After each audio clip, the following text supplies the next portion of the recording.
Price Lord, ஹல்லேலூயா. கர்த்தர் நல்லவர், ஆமென் சொல்லுவீங்களா? எப்பொழுதும் சொல்லுங்க, கர்த்தர் நல்லவர், கர்த்தர் நல்லவர், கர்த்தர் நல்லவர் என்று. நல்லவராயிருந்து நன்மை செய்கிற தேவனாயிருக்கிறார். ஹல்லேலூயா சொல்லுவீங்களா? ஆண்டவர் ஒரு 2014 வருடம் என்று நான் நினைக்கிறேன். என்னுடைய சாட்சியை தான் நான் உங்களிடத்தில் சொல்லிக் கொண்டிருக்கேன். 2014 ஆண்டிலே ஆண்டவர் என்னை துதிப்பதற்கு ஜனங்களை ஆயத்தப்படுத்துவாயா என்று கேட்டார். நான் ஜெபித்து கொண்டிருந்த பொழுது என் காதுகளில் கேட்ட சத்தம் இது. ஆவியானுடைய சத்தமா, கர்த்தருடைய சத்தமா என்று நான் அறியவில்லை. ஆண்டவர் சொன்னார், துதிக்கிற ஜனங்கள் ஏற்படுத்தப்பட வேண்டும், என்னை துதிக்க ஜனங்கள் ஆயத்தப்பட வேண்டும். பரலோக தேவனின் துதி பணியில் நீ இருப்பாயா என்ற கேள்விக்கு அன்றைக்கு பதில் சொன்னேன் தேவனுடைய பிள்ளைகளை. ஆனால் ஊழியத்தை செய்து வந்தேன். ஒரு வழியாக போகிற வழிகளிலும் பிரயாணங்களிலும் கர்த்தருடைய துதியை சொல்லும் ஜனங்களை உருவாக்கினேன். அதனால் அநேகர் ஆசீர்வதிக்கப்பட்டார்கள், அநேகர் கட்டுகளிலிருந்து விடுதலையாக்கப்பட்டார்கள். இன்றைக்கு இந்த வார்த்தையை கேட்கிற உங்கள் வாழ்க்கையிலும் ஒரு விடுதலின் ஆசீர்வாதம் கடந்து வரப்போகிறது. இன்றைக்கு இந்த செய்தியை கேட்பதற்கு முன்னதாக நான் உங்களிடத்தில் ஒரு காரியத்தை சொல்லுகிறேன். என்னை வைத்து ஆண்டவர் ஒரு புத்தகத்தை எழுதினார். அதில் எழுதப்பட்டது அவர் நாமத்திற்கு 1000 துதி ஸ்தோத்திரங்கள் என்பதாக. அல்லேலூயா சொல்லுவோமா? சங்கீதம் 145:21 சொல்லுகிறது, என் வாய் கர்த்தரின் துதியை சொல்வதாக. அல்லேலூயா. சங்கீதம் 145:21 என்ன சொல்லுகிறது? என் வாய் கர்த்தரின் துதியை சொல்வதாக. இந்த வாய் எதற்காக? வாய் திறந்து பேசுவதற்காக மட்டுமல்ல, வாய் திறந்து நம்முடைய தேவைகளை சொல்வதற்காக மட்டுமல்ல, வாய் திறந்து நம்முடைய கஷ்டங்களை புலம்புவதற்காக மட்டுமல்ல, வாய் திறந்து பிறரிடத்தில் கேட்பதற்காக மட்டுமல்ல, தேவனிடத்தில் மன்றாடுவதற்காக மட்டுமல்ல, இந்த வாயை விரிவா திறந்து என் கர்த்தரை துதிப்பதற்காக. அல்லேலூயா சொல்லுவீங்களா? இந்த காரியத்தை நான் செய்வதற்கு பல இரவுகள் நான் தூங்கவில்லை.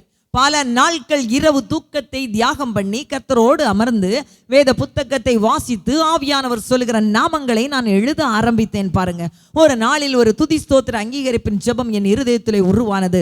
அதையும் நான் அந்த புத்தகத்திலே எழுதினேன். இந்த புத்தகம் அநேகருக்கு ஆசீர்வாத அறுவடையை கொடுத்தது. தேவனுடைய பிள்ளைகளே, எளியவர் என்றாலும் வறியவர் என்றாலும் தரித்திரர் என்றாலும் பாரபட்சமின்றி கொடுக்க ஆரம்பித்தேன். இந்த புத்தகத்தை வாசித்த அநேகர், அவருடைய நாமத்தை சொல்லி அநேகர் தேவனால் ஆசீர்வதிக்கப்பட்டார்கள். இன்றைக்கு ஒரு நம்பிக்கையில் உங்களோடு பேசிக்கொண்டிருக்கேன். உங்கள் கட்டுகள் காணாமல் போகும், உங்கள் தரித்திரம் காணாமல் போகும், வேலைக்குரிய வாசல்கள் திறக்கும், அடைக்கப்பட்ட வாசல்கள் வியாபாரத்திற்காய் திறக்கும், பொருளாதார ஆசீர்வாதங்களை திறந்து கொடுக்கும், சந்தானம் இல்லாதவர்களுக்கும் சந்ததிகளை உருவாக்கும். நீங்கள் அன்றாடம் சொல்ல ஆயத்தமானால் கர்த்தர் உங்களுக்கு அதை இலவசமாகவும் கிருபையாகவும் மீட்பாகவும் கொடுக்க திட்டமிட்டிருக்கிறார். ஒருவேளை எங்களால் ஒரு 20 ரூபாய் கூட செலவு பண்ண முடியாது, எங்களால் கடந்து வர முடியாது, ஆனால் எங்களுக்கு கொடுத்தால் நாங்கள் சொல்லுவோம் என்று நீங்கள் என்னுடைய தொலைபேசி எண்ணில் அழைத்து சொல்லுவீர்களானால், இல்லையேல் வாட்ஸ்அப்பில் ஒரு மெசேஜ் நீங்க அனுப்புனா போதும், உங்களுக்காக இந்த புத்தகம் உங்கள் இல்லம் தேடி வரும். ஒருவேளை நான் ஐஸ்வர்யவானா இருக்கிறேன், நான் வாங்கி தரித்திரர் 10 பேருக்கு கொடுத்தால் அவர்கள் ஆசீர்வதிக்கப்படுவார்கள் என்று சொல்லி நீங்கள் விரும்பினால் நீங்கள் என்னை அழைத்து சொல்லலாம். யார் அழைத்தாலும் உங்களுக்காக இந்த துதி ஸ்தோத்திர அங்கீகரிப்பின் புத்தகம் உங்களை நோக்கி கடந்து வரும். இதை நீங்கள் சொல்ல பாருங்க, உங்க வாழ்க்கை ஜெயமாய் மாறும். பிள்ளைகள் ஆசீர்வதிக்கப்படுவார்கள். கர்த்தர் சொல்லியபடியினால், என்னோடு ஏவனபடியினால் நேற்று முதல் ஒரு துதியின் காலத்தை கர்த்தர் ஆரம்பித்து வைத்தார். துதிக்கிற ஜனங்கள் ஆசீர்வதிக்கப்படுவார்கள். துதிக்கிற என் ஜனங்களுக்கு ஜெயம் உண்டு.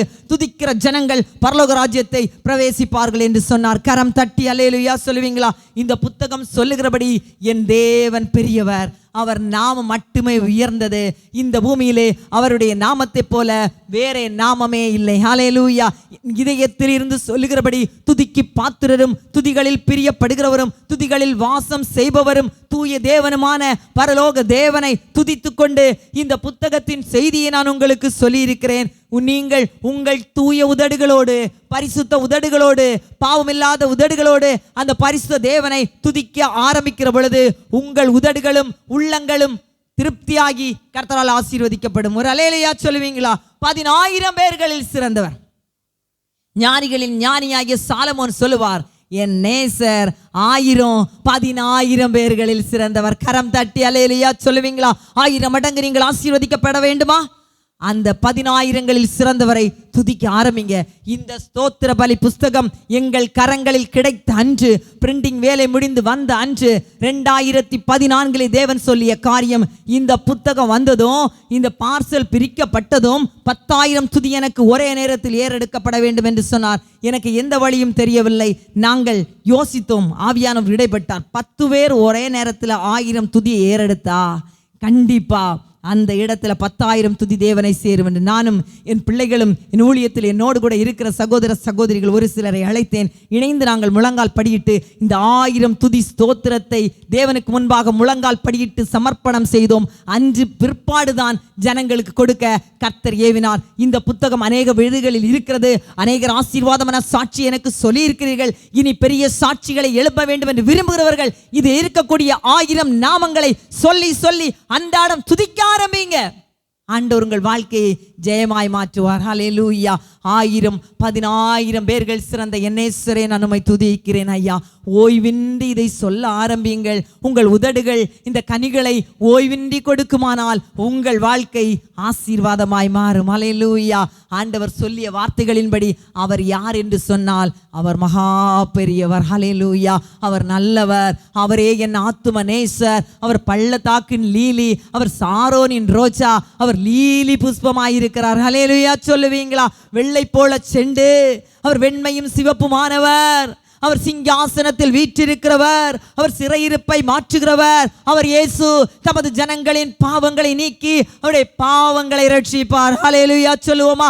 ஒருவேளை கண்கள் தெரியாதே போனால் கூட இந்த செய்திகளை கேட்க உங்களுக்கு தேவன் நல்ல காதுகளை கொடுத்திருக்கிறார். இந்த வார்த்தைகளை கேட்டு இருக்கிற இடத்தில் கர்த்தரை துதிக்க ஆரம்பிங்க.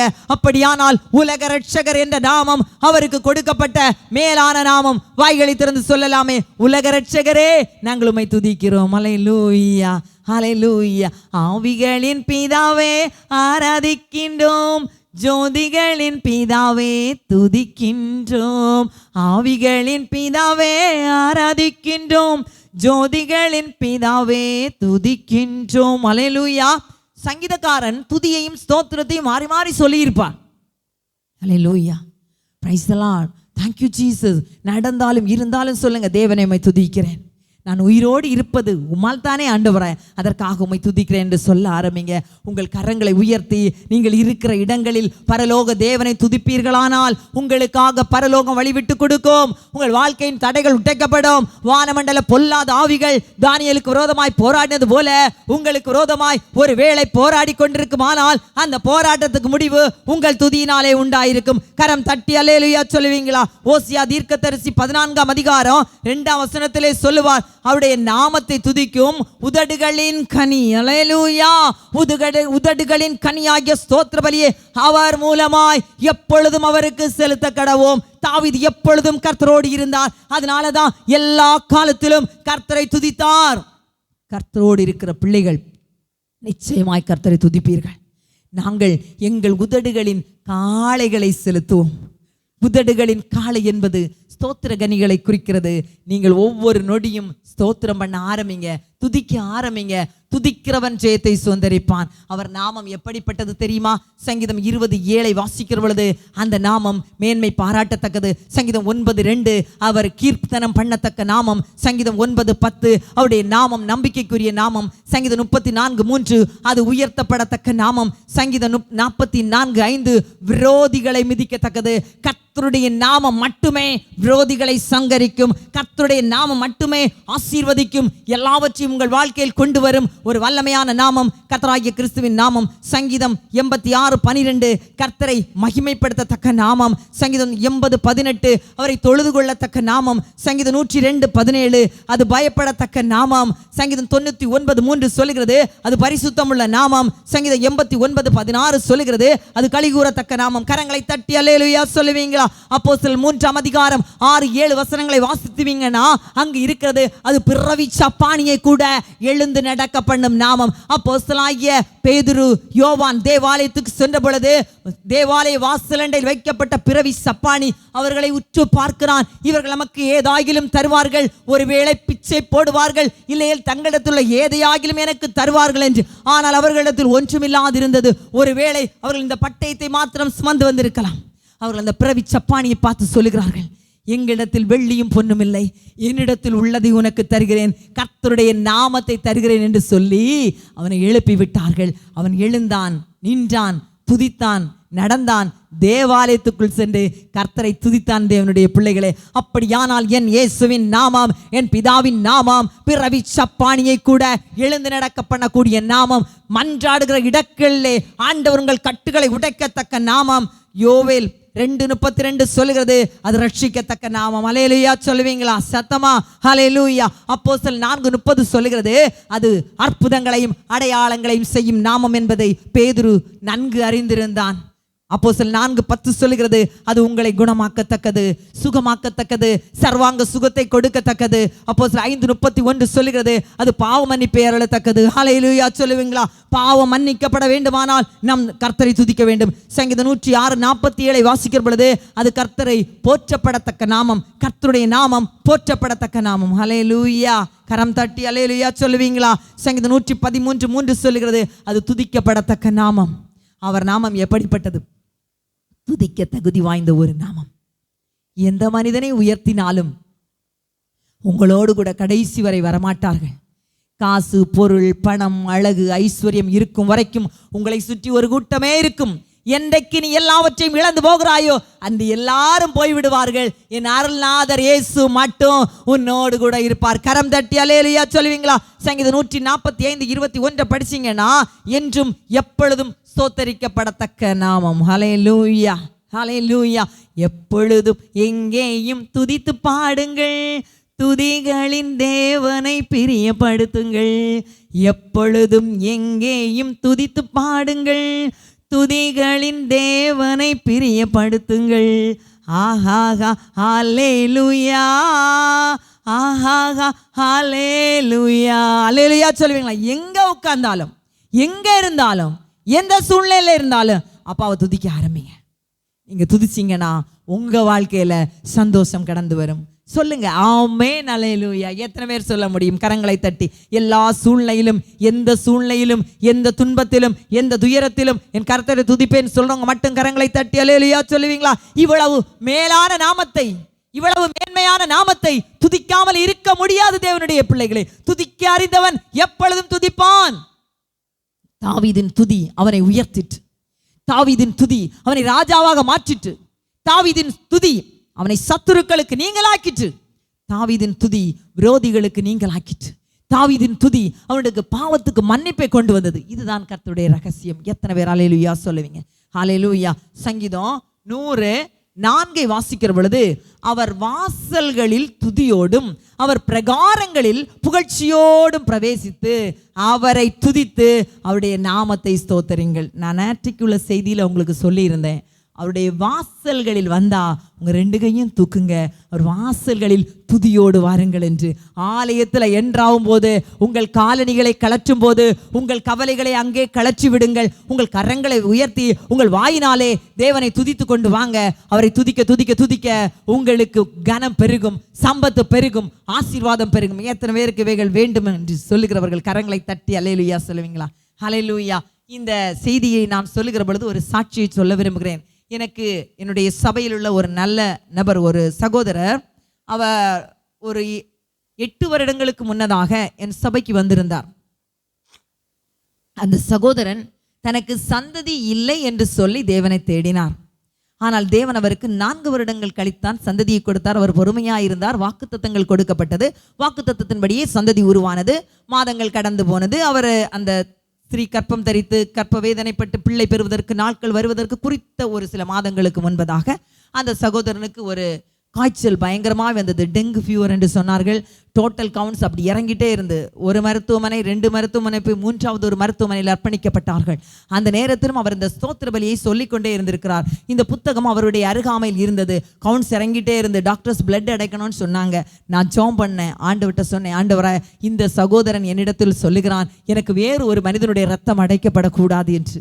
அன்றைக்கு இருவரும் ஜெபித்தோம். அந்த ஜெபத்தின்படியே யாருடைய இரத்தத்தை அடைக்கவில்லை. இவர் ஒரு நாள் இரவிலே மருத்துவமனையில் படுத்திருந்த பொழுது ஒரு உருவம் அவரை அமுக்கிக் கொண்டு, இதோ உன் உயிர் எடுத்துக்கொள்ளப்படுக போகிறது, நீ எப்படி உன் பிள்ளையை பார்ப்பாய், உன் சந்ததியை நீ காண மாட்டாய் என்றெல்லாம் சொல்லி ஒரு விக்கிரகத்தின் சக்தி அவரோடு பேசினதாம். அவரால் ஒன்றும் செய்ய முடியவில்லை. கண்ணீரோடு துக்கத்தோடு மருத்துவமனையிலே கர்த்தர் நோக்கி பார்த்து அழைத்தாராம். அவர் கண்ணீரோடு அழுத நேரம் அவர் அறை வீட்டிலே ஒரு வெளிச்சம் பிரகாசித்ததாம்.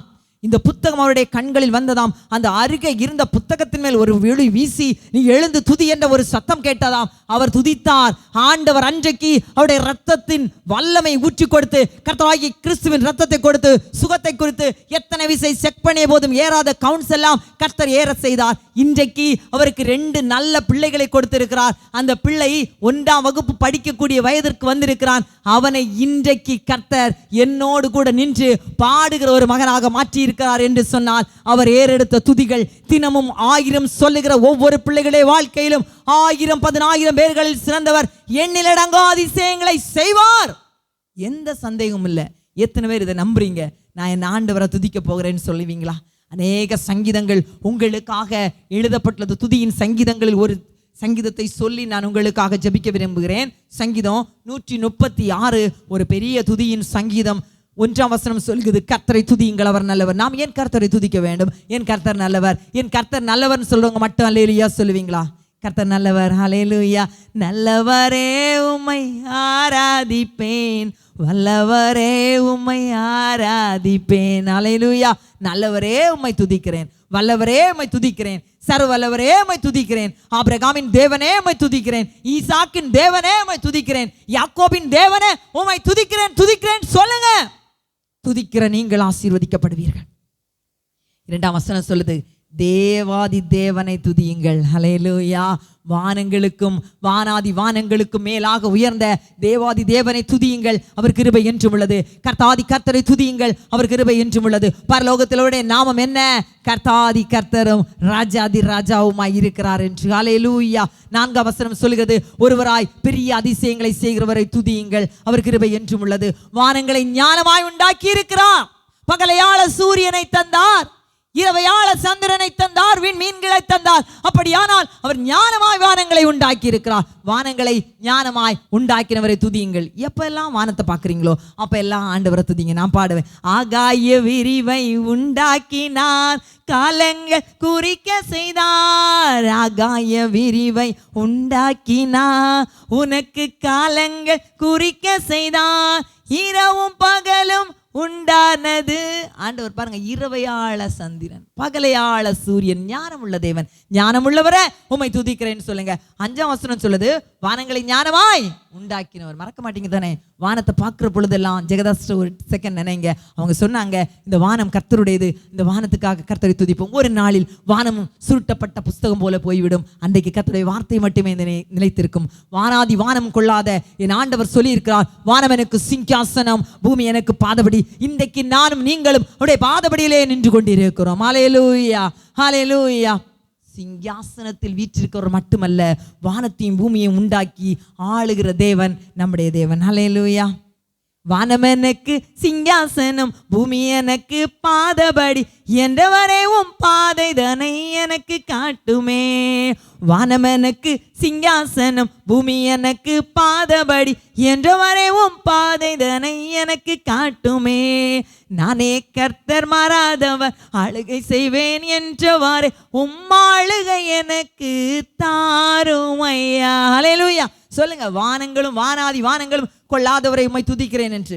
6ஆம் வசனம் சொல்லுது, தண்ணீர்களுக்கு மேலே பூமியை பரப்பினவரை உம்மை துதிக்கிறேன். தண்ணீர்களுக்கு மேலே பூமியை பரப்பினவர். எத்தனை பேர் அல்லேலூயா சொல்லுவீங்க? பூமிக்கு மேலே தண்ணி இல்ல, தண்ணீர்களுக்கு மேலே பூமியை பரப்பினவர், அவர் கிருபை என்றும் உள்ளது. 7ஆம் வசனம் சொல்லுது, பெரிய சுடர்களை உண்டாக்கினவரை துதியுங்கள், அவர் கிருபை என்றும் உள்ளது. 8ஆம் வசனம் சொல்லுது, பகலில் ஆள சூரியனை படைத்தவரை துதியுங்கள், அவர் கிருபை என்றும் உள்ளது. சங்கீதத்தை எடுங்க, காலையில படிங்க, இரவுல படிங்க, ஆண்டவர் துதிக்கப்படுவார் பாருங்க. 8ஆம் வசனம் சொல்லுது, பகலை ஆள சூரியனை படைத்தவரை துதியுங்கள். சூரியனை துதியுங்கள் என்று சொல்லவில்லை, சூரியனை படைத்தவரை துதியுங்கள் என்று. சூரியனை நமஸ்காரம் செய்யுங்கள் என்று சொல்லவில்லை, சூரியனை படைத்தவரை துதியுங்கள். உங்களையும் என்னையும் படைத்தவர் அவர்தானே, அவரை நாம் துதிக்க ஆயத்தமாகலாம் தானே. 9ஆம் வசனம் சொல்லுது, இரவிலாள சந்திரனையும் நட்சத்திரங்களையும் படைத்தவரை துதியுங்கள், அவர் கிருபை என்றும் உள்ளது. துதியை சொல்லி சொல்லி ஒரு கிருபையை சொல்லுங்க. 10ஆம் வசனம் சொல்லுது, எகிப்தியனுடைய தலைச்சன்களை சங்கரித்தவரை துதியுங்கள். அல்லேலூயா. எகிப்தியனுடைய தலைப்பிள்ளை சங்காரம் நடந்தது, அதையும் செய்தது கர்த்தர், அவரை துதியுங்கள், அவர் கிருபை என்றும் உள்ளது என்று. 11ஆம் வசனம் சொல்லுது, அவர்கள் நடுவில் இருந்து இஸ்ரவேலை கடந்து போக புறப்பட பண்ணினவரை துதியுங்கள், அவர் கிருபை என்றும் உள்ளது என்று. 12ஆம் வசனம் சொல்லுது, பலத்த கையினாலும் ஓங்கிய புயத்தினாலும் இஸ்ரவேல் ஜனங்களை பாதுகாத்து மீட்டவரை துதியுங்கள், அவர் கிருபை என்றும் உள்ளது. இன்றைக்கு பாதுகாப்பற்றிருக்கிறீர்களா? உங்கள் பிள்ளைகளை குறித்து கலங்கி கொண்டிருக்கிறீர்களா? தூர தேசத்துக்கு படிக்க போன பிள்ளைக்கு என்னவாகுமோ, எந்த நண்பர்களோடு சேர்கிறானோ என்றெல்லாம் கலங்கி கொண்டிருக்கிறீர்களா? கர்த்தரிடத்தில் விட்டுருங்க, அவர் பார்த்துக் கொள்வார். ஆபிரகாமுக்கு ஒரு சந்ததியை பார்த்துக்கொள்ள கர்த்தரால் முடிந்ததனால் உன் பிள்ளையை பாதுகாக்க என் கர்த்தரால் முடியாதா? இருக்கிற இடத்துல சொல்லுங்க, பாதுகாத்தாரே அவர் நல்லவர், அவர் கிருபை என்றும் உள்ளது. பாதுகாத்தாரே அவர் நல்லவர், அவர் கிருபை என்றும் உள்ளது. 13ஆம் வசனம் சொல்லுது, சிவந்த சமுத்திரத்தை 2ஆக பிரித்தவரை துதியுங்கள். சிவந்த சமுத்திரம் எதுக்காக பிரிக்கப்பட்டது? இஸ்ரவேல் ஜனங்களுக்கும் பார்வோன் சேனைகளுக்கும் டிஃபரண்ட் ஆக்கி சிவந்த சமுத்திரத்தை 2ஆக பிரித்து இஸ்ரவேல் ஜனங்களை கடந்து போக பண்ணினார். 14ஆம் வசனம் சொல்லுது, அதன் நடுவில் இஸ்ரவேலை கடந்து போக பண்ணினவரை துதியுங்கள், அவர் கிருபை என்றும் உள்ளது. ஆம் தேவனுடைய பிள்ளைகளே, இஸ்ரவேலை கர்த்தர் நேசிக்கிறார். இஸ்ரவேலை துன்பத்துக்கு நீங்களாக்குவார், இஸ்ரவேலை இடுக்கண்களுக்கு நீங்களாக்குவார். நீங்களும் துதிக்கிற இஸ்ரவேலா இருந்தால் ஆண்டவர் உங்கள் கட்டுகள் கண்ணிகள் எல்லாம் துரைப்புண்டு போக பண்ணுவார். ஹல்லேலூயா சொல்லுவீங்களா? கர்த்தர் நல்லவர். ஆமென். 16ஆம் வசனத்தை படிச்சீங்கன்னா, தம்முடைய ஜனங்களை வனாந்தரத்தில் நடத்துவரை துதியுங்கள். 15ஆம் வசனம் சொல்லுது, பார்வோனையும் அவன் சேனைகளையும் சிவந்த சமுத்திரத்தில் கவிழ்த்து போட்டவரை துதியுங்கள். உங்கள் எதிரிகள் கவிழ்த்து போடப்படுவார்கள், உங்கள் சத்துருக்கள் கவிழ்த்து போடப்படுவார்கள், வானமண்டல பொல்லாத ஆவிகள் கவிழ்த்து போடப்படும். கர்த்தர் உங்களை உங்கள் நிலையிலே நிறுத்துவார்.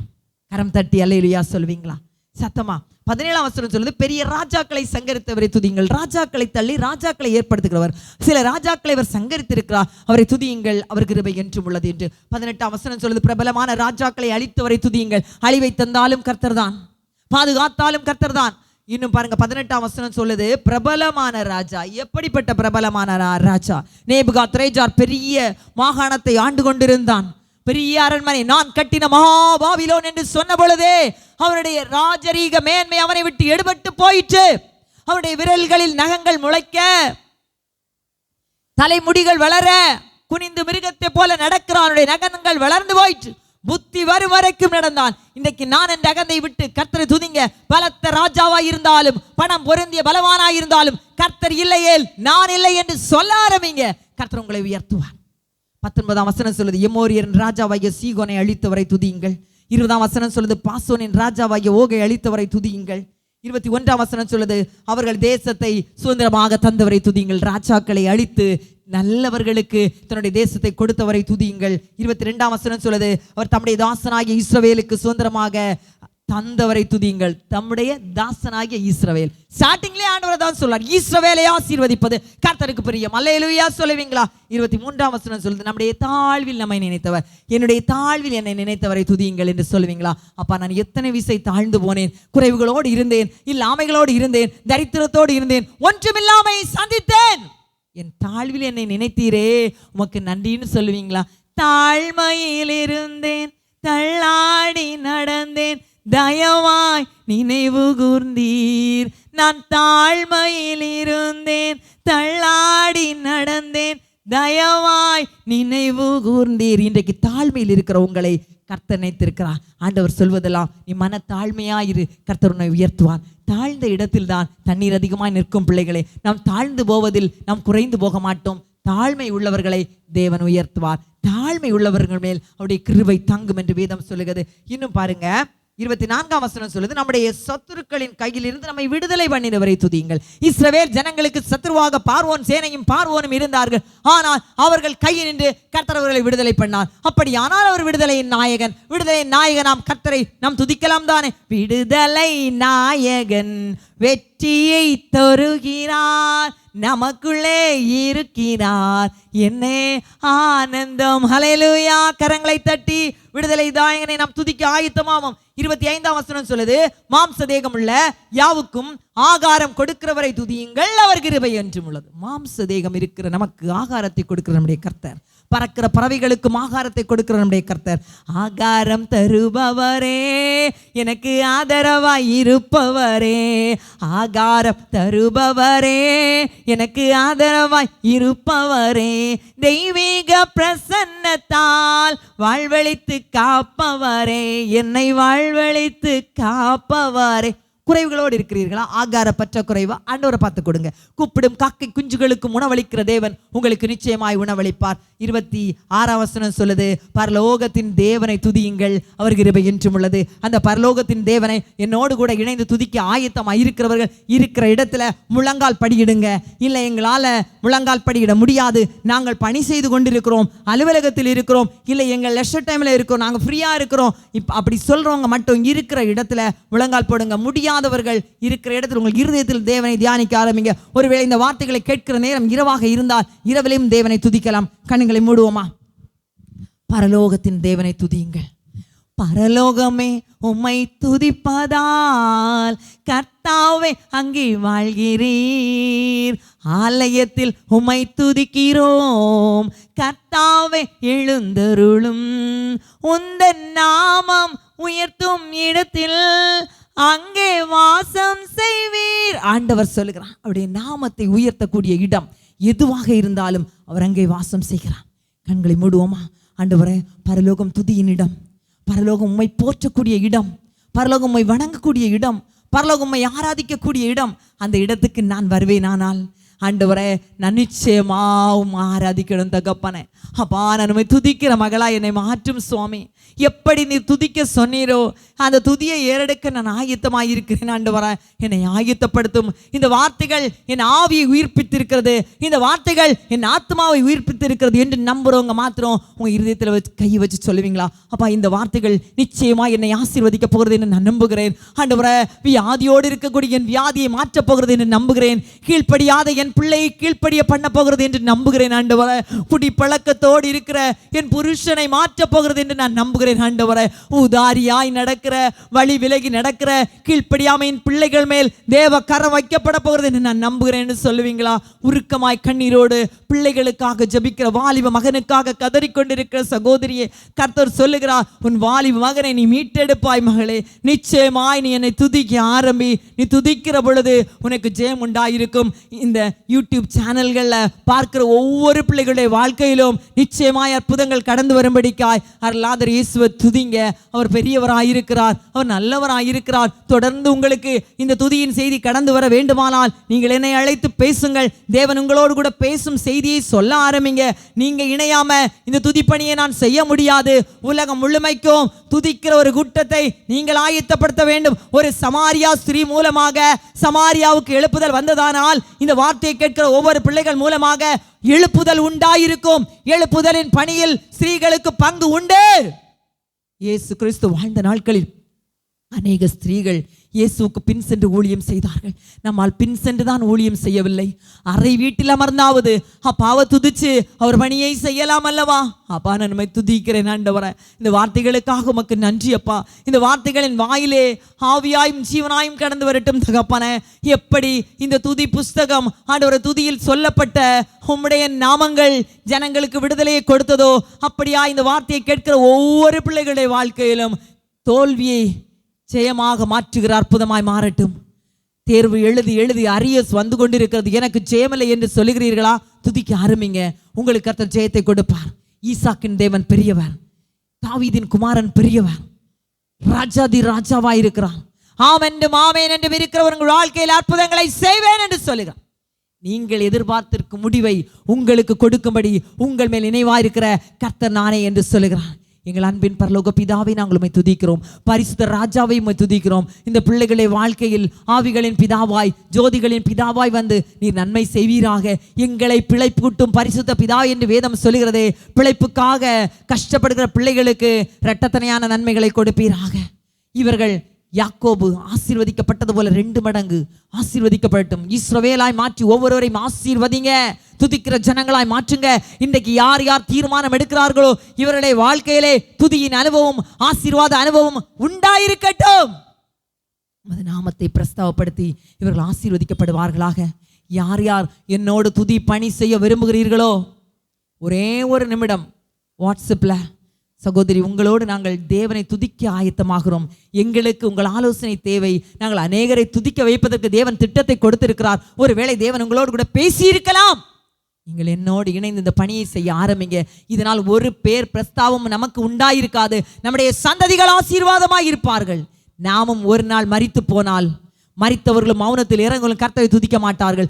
ஆனால் நாமோ இது முதல் என்றைக்கும் கர்த்தரை துதித்து ஸ்தோத்தரிப்பதனால் பரலோக ராஜ்யத்தின் நிச்சயத்தை பெற்றுக்கொள்வோம். கர்த்தருடைய கரம் உங்களோடு கூட இருக்க போகிறது. நீங்கள் இனி குறைவை காண்பதில்லை. பிலிப்பியர் 4:19 என் தேவன் தம்முடைய ஐஸ்வர்யத்தின்படி உங்கள் குறைவுகளை எல்லாம், அது என்ன குறைவாயிருந்தாலும் எல்லா குறைவுகளையும் அவர் மகிமையில் நிறைவாக்க போகிறார். சங்கீதம் 20:4 உங்கள் மன விருப்பங்கள், திருமண தடைகளோடு இருக்கிற பிள்ளைகளுடைய திருமண தடைகளை கர்த்தர் உடைக்கிறார். துதிப்பதற்கு இருதயத்தை ஆயத்தப்படுத்துங்க. துதிப்பதற்காக விதைங்க. உங்க கரத்தை நீட்டி, ஆண்டவரே துதிக்கிற ஜனங்களுக்கு நான் கொடுக்க போகிறேன் ஆண்டவரே, அப்பா அவர்களை துதிக்க வைக்க போகிறேன் என்று சொல்லி தீர்மானம் செய்து அநேகரை துதிக்கிறவர்களாய் மாற்றுங்க. கட்டப்படாத உன் வீடு கட்டப்படும். வீடு கட்டி பவுண்டேஷன் போட்டு ஒரு சில வருடங்களாய் காத்திருக்கிறாய். ஆனால் அது கட்டுவதில் தடை உண்டாகியிருக்கிறது. கர்த்தருடைய ஃபவுண்டேஷன்ல அசைவாடி உன் வீட்டை கட்டி எழுப்ப போகிறார். அது அதிசயமான ஒரு அரண்மனை போல காட்சியளிக்கும். குறைவுகளோடு இருக்கிற உங்கள் துருத்திகளில் எல்லாம் கர்த்தர் நல்ல நீரை வார்க்கிறார். உன் துருத்திகள் நிரம்பி வழிய போகிறது. கண்ணீரோடு விதைத்துக் கொண்டிருக்க ஸ்திரீகளுக்கு கர்த்தர் சொல்லுகிறார், உங்கள் துக்கம் சந்தோஷமாய் மாறும். சமாதான குறைவுகள் மாறப்போகிறது. சமாதானத்தின் தேவன் உங்கள் வீடுகளை ஆளுகை செய்ய போகிறார். ஆண்டவர், இந்த வார்த்தையை கேட்டுக்கொண்டிருக்க ஒவ்வொரு பிள்ளைகளுடைய வாழ்க்கையிலும் அற்புதம் நடக்கட்டும் அப்பா. இந்த செய்தியை என்றைக்கு யார் யூடியூப் நிகழ்ச்சி மூலமாக பார்க்கிறார்களோ அவர்கள் எந்த வேளை பார்த்தாலும், நள்ளிரவாயிருந்தாலும், பகல் வேளையாயிருந்தாலும், காலையாயிருந்தாலும், மாலையாயிருந்தாலும், மதியமாயிருந்தாலும், தாவீது சொன்னது போல ஒரு நாளில் 7 தரம் உம்மை துதிக்கிற ஜனங்களுக்கு விடுதலை கொடுங்கப்பா. ஆசீர்வதிங்க, வழி நடத்துங்க. மீட்பர் இயேசுவின் நல்ல நாமத்தில் ஜெபிக்கிறேன். ஜெபங்களும் ஜீவனுள்ள வல்ல நல்ல பிதாவே, ஆமேன், ஆமேன், ஆமேன். அன்புக்குரியவர்களே, இந்த வார்த்தையை கேட்ட உங்கள் வாழ்க்கையிலே கர்த்தர் அபரிதமான ஆசீர்வாதத்தை கொண்டு வரப்போகிறார். நிச்சயமாய் ஒரு நாளில் நீங்கள் வாழ்ந்து செழித்திருப்பீர்கள். எனக்கு 120 பேர் கொண்ட ஒரு குழு தேவை. அதற்கு பாதிக்கு மேலே நான் ஆட்களை ஆயத்தப்படுத்தி விட்டேன். எப்பொழுது அழைத்தாலும் உங்கள் இல்லத்தில் என்னோடு கூட இணைந்து தேவனை துதிப்பதற்கு, தேவராஜ்யத்தை கட்டுவதற்கு, எழுப்புதலின் பணி செய்வதற்கு, ஸ்திரீகளாயிருந்தாலும் புருஷர்களாயிருந்தாலும் வாலிபர்களாயிருந்தாலும் தயவு செய்து இந்த மாதத்துக்குள் ஆகஸ்ட் 15ஆம் தேதிக்கு உள்ளாக ஒரு மெசேஜ் போடுங்க. சிஸ்டர், நாங்கள் எந்த நேரமாயிருந்தாலும் எங்கள் இல்லத்தில் துதிக்க ஆயத்தமாயிருக்கிறோம். இணைந்து துதிப்போம், தேவராஜ்யத்தை கட்டுவோம், பரலோக ராஜ்யத்தை பரிசுத்தர்களால் நிரப்புவோம். God bless you all.